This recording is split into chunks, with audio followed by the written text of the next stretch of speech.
Welcome back to our channel, passionate fans of the bold and the beautiful. Today is a phenomenal day to dive deep into the glamorous, cutthroat world of Los Angeles fashion.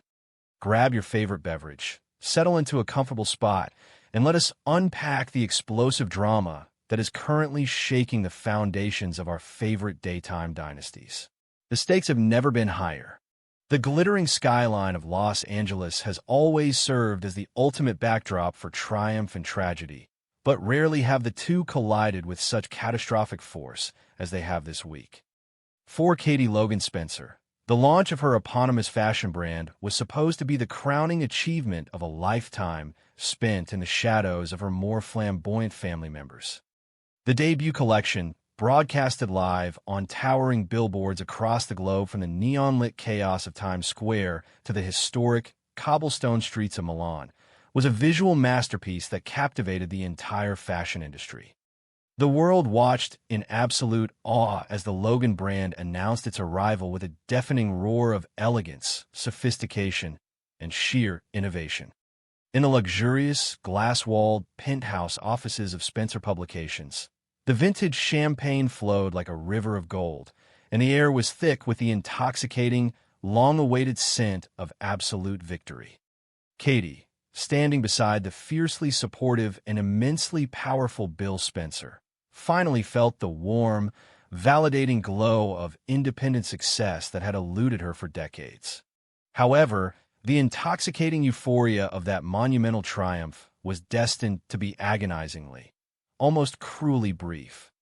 Just as the global sales figures began to skyrocket, validating every sleepless night, every moment of self-doubt, and every ounce of anxiety Katie had endured over the past months, the heavy, suffocating hand of reality crashed down upon the newly minted Logan brand.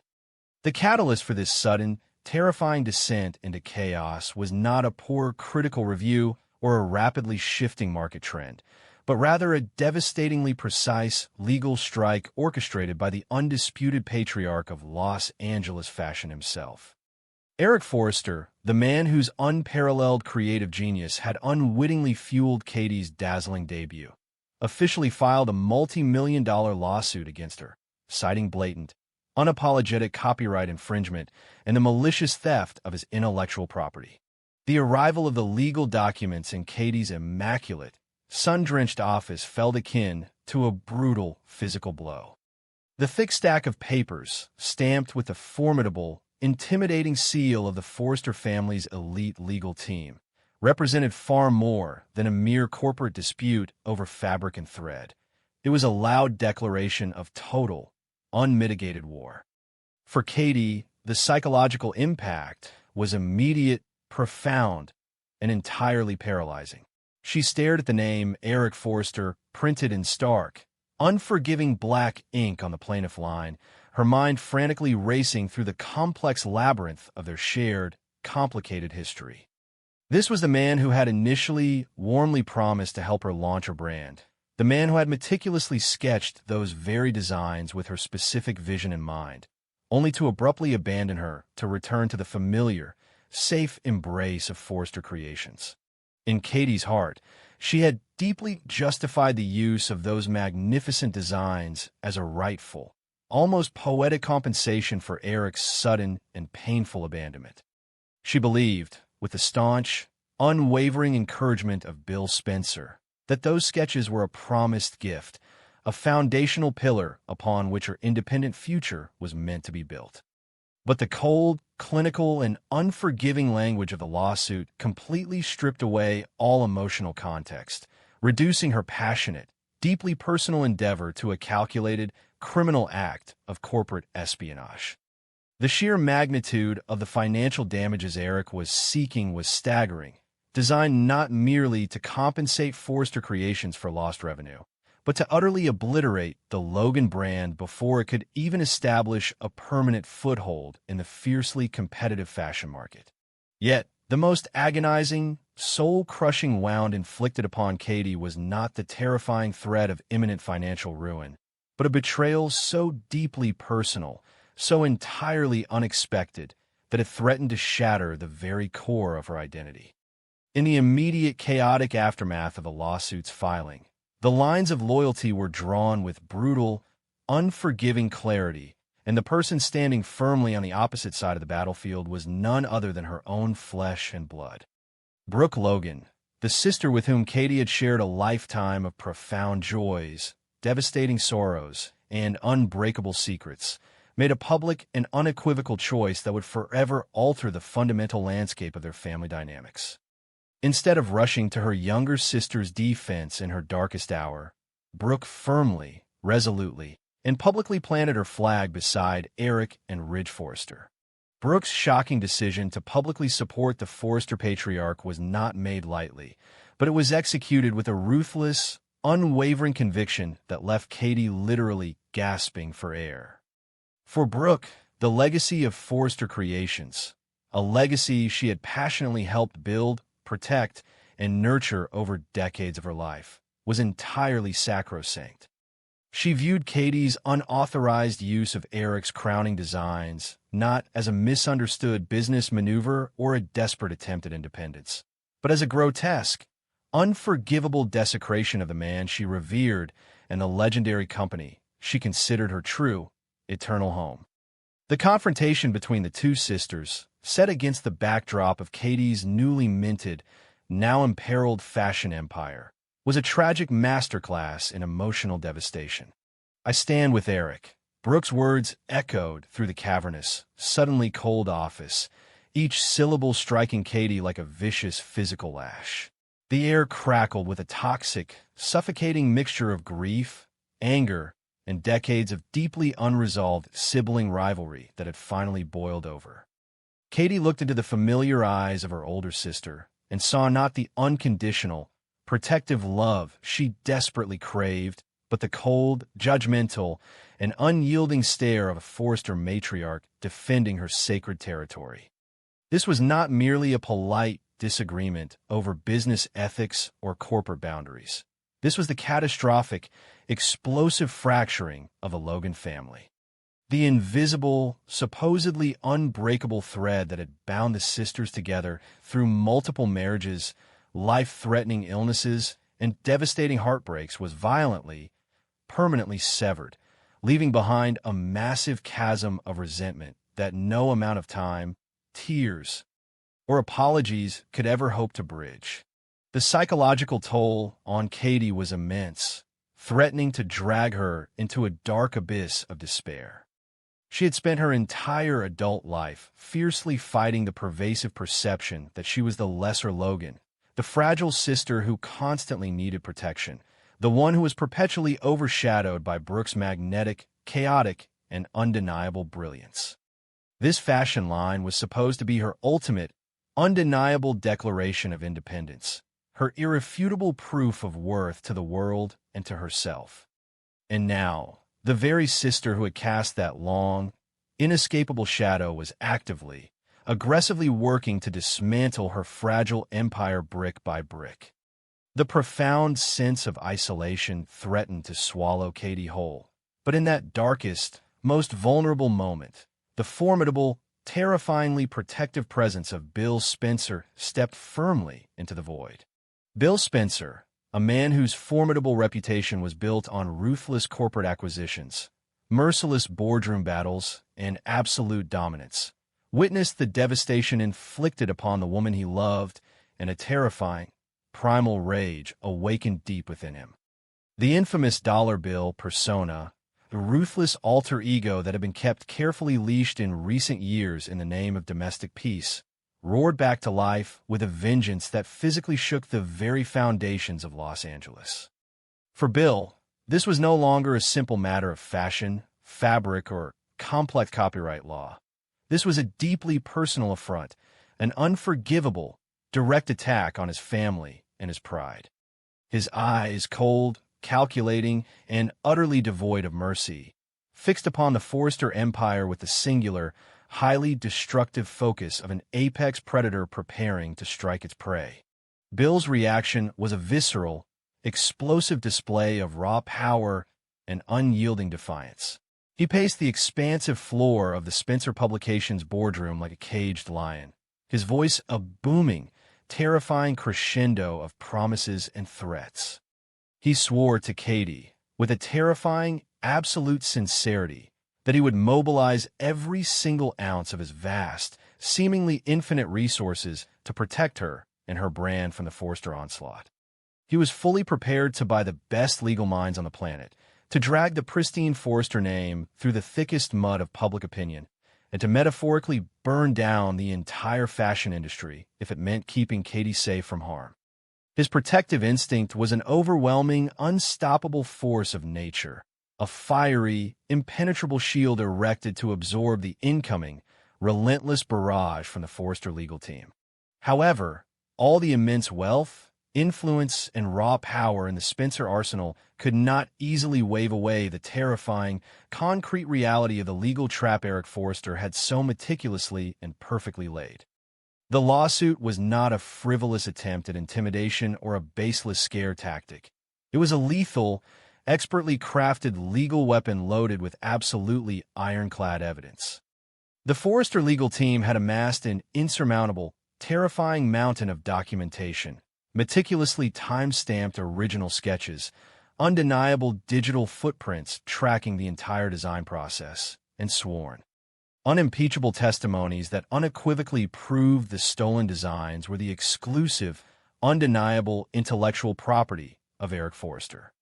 This was not a vague case of overlapping artistic inspiration. It was, in the strict, unforgiving eyes of the law, a clear-cut, undeniable case of grand corporate theft. The sheer, crushing weight of this evidence presented an existential, immediate threat to the Logan brand that simply could not be understated or spun by public relations. The Forrester lawyers, moving with lethal speed and precision, immediately filed for an emergency injunction, aggressively seeking to halt all production, distribution, and global sales of the disputed collection. If granted by the presiding judge, this injunction would effectively, instantly freeze the Logan brand's entire operations, transforming their massive, global success into a catastrophic, unstoppable financial hemorrhage. The brand, still in its highly vulnerable, fragile infancy, was suddenly staring directly down the barrel of immediate, inescapable bankruptcy. The millions of dollars invested by Spencer Publications, along with Katie's entire professional reputation, could be completely wiped out in a single, devastating stroke of a judge's pen. This impending, dark doom cast a suffocating, heavy pall over the entire Spencer camp.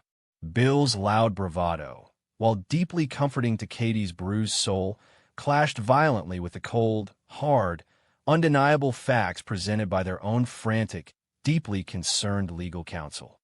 The chilling realization that they were fighting a massive battle where the truth was fundamentally, legally not on their side, was a bitter, jagged pill to swallow.